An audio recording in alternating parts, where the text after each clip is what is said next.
2015도 17,847 판결 통신매체 이용 음란, 직접 전달행위 처벌한계 사례. 이 사건은 성적 수치심을 일으키는 내용의 편지를 작성하여 피해자의 집문에 직접 끼워넣은 행위를 처벌할 수 있는지 문제가 된 사건이다. 피고인은 여러 차례 이러한 편지를 직접 전달하였고 검사는 이를 성폭력처벌법상 통신매체 이용 음란죄로 기소하였다. 1심과 2심은 유죄로 판단했지만 대법원은 이를 뒤집었다. 이 사건의 핵심 쟁점은 아주 단순하다. 통신매체를 이용한 경우에만 처벌하는 규정을 통신수단을 전혀 사용하지 않고 직접 전달한 경우에도 적용할 수 있는지 여부이다. 다시 말해 편지를 손으로 직접 넣은 행위가 전화나 문자, 이메일 같은 통신행위와 같은 것인지가 문제였다. 대법원은 명확하게 선을 그었다. 이 법은 전화, 우편, 컴퓨터 같은 통신수단을 이용한 경우만 처벌하는 것이고 피고인처럼 직접 상대방에게 전달한 행위는 여기에 해당하지 않는다고 판단하였다. 만약 이런 경우까지 포함해 처벌한다면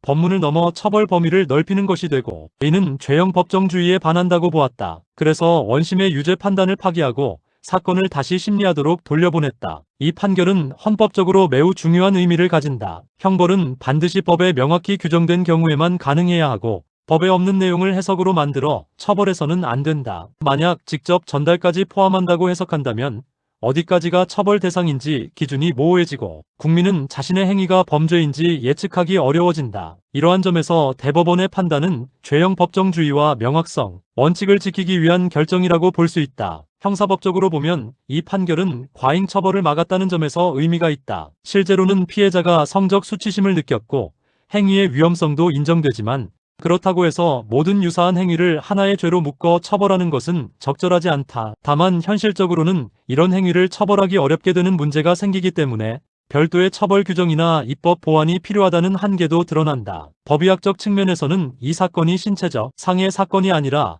정신적 피해 사건이라는 점이 중요하다. 피해자가 실제로 느낀 성적 수치심이나 불안, 스트레스 등을 평가하는 것이 핵심이 된다. 필요하다면 정신과적 감정이나 심리평가를 통해 피해 정도를 객관화할 수 있다. 과학수사에서는 행위의 방식과 전달 과정을 입증하는 것이 중요하다. CCTV를 통해 피고인이 직접 편지를 넣는 장면이 있는지 확인하고 편지에 남아있는 지문이나 필적을 분석하여 작성자가 누구인지 밝힐 수 있다. 또한 편지를 작성할 때 사용된 프린터나 컴퓨터 기록을 분석하여 작성, 경로를 추적할 수도 있다. 중요한 점은 이 사건에서는 통신매체 사용 여부가 핵심이므로 문자나 이메일 같은 전자적 전달 기록이 있는지 여부도 함께 확인해야 한다. 결국 이 사건은 피해의 존재와 별개로 형벌을 어디까지 인정할 수 있는지에 관한 기준을 보여준다. 대법원은 법에 없는 내용을 억지로 끼워 맞추기보다는 법이 정한 범위 안에서만 처벌해야 한다는 원칙을 선택하였다. 이는 형벌권의 남용을 막고 국민의 자유를 보호하는 데 중요한 기준이 되는 판결이라고 할 수 있다.